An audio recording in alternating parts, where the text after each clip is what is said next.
आता आम्ही आहोत कांदुलीच्या श्रीच्या कार्यकर्त्यांबरोबर. त्यांच्याशी आता दोन शब्द आम्ही बोलूया. आता ज्याप्रमाणे तुम्ही सरकारचं आदेशाचं पालन केलं त्याबद्दल तुम्ही काय बोलणार? तुम्ही मूर्ती थांबवून ठेवली. नाही बघा कसं होतं की जेव्हा आम्ही हे मूर्ती बसवली होती तेव्हा बॉम्बे हायकोर्टने इंटरिम ऑर्डर पास केला होता की पीओपी वरती बंदी, म्हणून आम्हाला विसर्जन करण्यात आला नाही होता.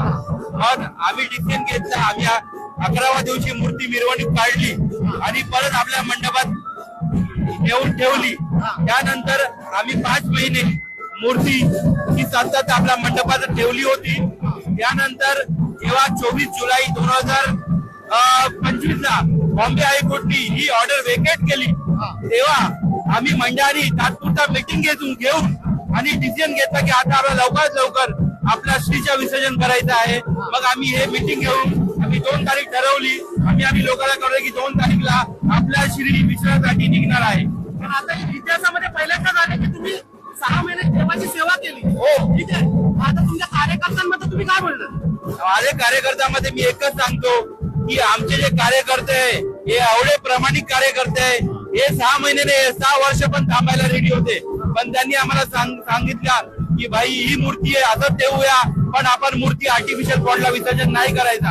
आपण ज्या आपली परंपरा आहे ती तरुणाला आपण विसर्जन करायचा.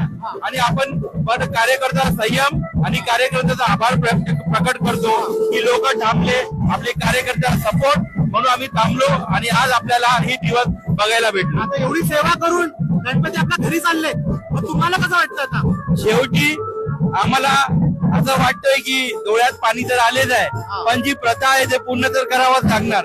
शेवटी लोकांकडे उत्साह आहे, पण उत्साह सोबत डोळ्यात पाणी पण आहे.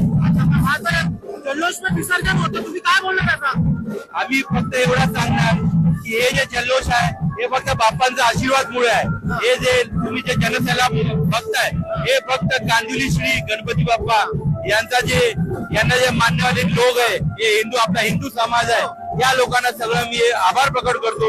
हे लोक आज एवढे आले आणि त्यांचा विसर्जन जल्लोषात होतोय. ओके, धन्यवाद. तुम्हाला श्रीचे आशीर्वाद असेच लाभो, तुम्ही असंच काम करत राहा.